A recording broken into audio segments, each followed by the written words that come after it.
Alors bonjour à tous, dans cette vidéo j'aimerais vous présenter un argument en faveur de l'existence de Dieu fondé sur l'existence du libre arbitre. L'argument, je le présente ainsi. Prémisse 1, si le matérialisme athée est vrai, alors mes actions et mes choix ne sont que le fruit d'un processus chimique et moléculaire déterminé qui a lieu dans mon cerveau. Prémisse 2, si mes choix ne sont que le résultat d'un processus chimique et moléculaire déterminé qui a lieu dans mon cerveau, alors je n'ai pas de libre arbitre. Or, j'ai un libre arbitre, donc le matérialisme athée est faux.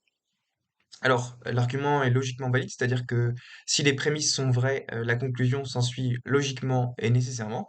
Donc on va regarder un petit peu les prémices. Alors en général, les prémices 1 et 2 sont très peu controversées chez les matérialistes athées. Parce que si Dieu n'existe pas pour nous donner un libre arbitre capable de transcender les lois de ce monde matériel, alors en fait on est juste des machines qui sont réglées et déterminées à l'avance par les lois de la physique qui dirigent notre univers. Et donc, en fait, les particules qui régissent notre pensée obéissent à ces lois physiques, et elles ne sont pas libres de choisir, de décider d'obéir ou non à ces lois.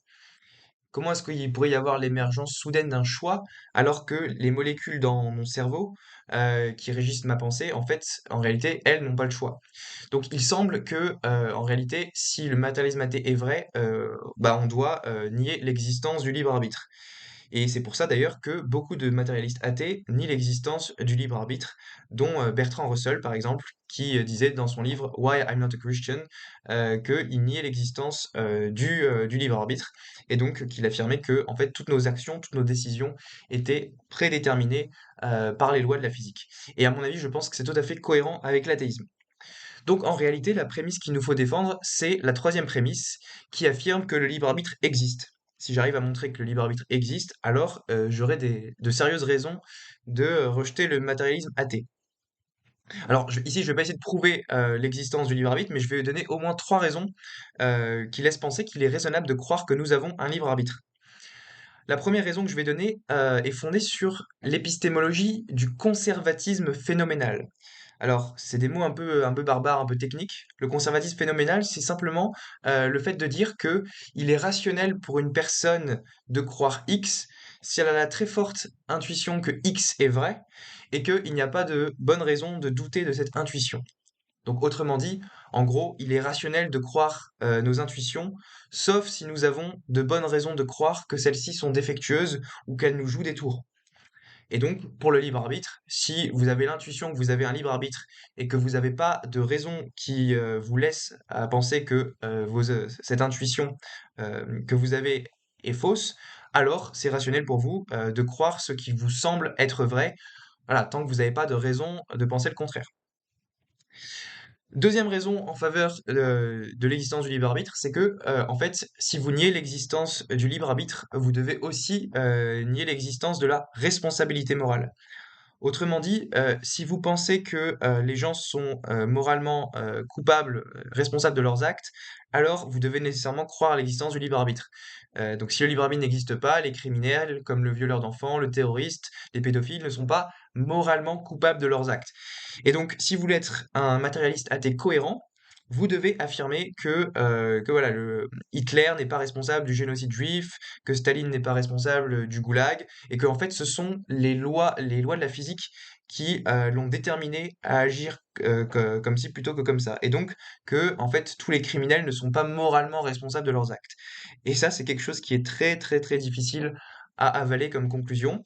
Mais bon, il y a quand même certains matérialistes athées qui sont cohérents et qui l'acceptent. Donc par exemple, Bertrand Russell, si vous lisez son essai Pourquoi je ne suis pas chrétien, en anglais Why I'm not a Christian, et ben Russell est cohérent, il va jusqu'au bout et il dit, quand un homme écrit un poème ou commet un meurtre, les mouvements du corps impliqués dans son acte résultent uniquement de causes physiques. Et donc Bertrand Russell en conclut que le poète ou le meurtrier, en réalité, bah, tous les deux, ils sont au même niveau en termes de responsabilité morale. Voilà. Moi, je pense que c'est une conclusion qui est hyper difficile à avaler et que c'est bien plus raisonnable de croire que nous sommes moralement responsables de nos actes. Si je vais demain dans la rue violer une fille de 5 ans, c'est moi qui aurais mal agi. C'est pas l'univers qui m'a déterminé à le faire. Et donc, si vous croyez à la notion de responsabilité morale, vous devez croire aussi à l'existence du libre arbitre. Troisième raison en faveur du libre arbitre est que nier l'existence du libre arbitre, ça mène aussi à nier le fait que nous soyons des agents rationnels. Alors pourquoi cela? Tout simplement parce que la raison, c'est la faculté de l'intelligence qui consiste à poser un jugement logique sur un ensemble de propositions en vue d'aboutir à une conclusion. Et donc, c'est un processus qui dépend du libre arbitre parce que vous devez avoir la capacité de conclure A ou non A, donc de poser un jugement entre ces deux options pour dire que vous avez eu une vraie démarche rationnelle à proprement parler.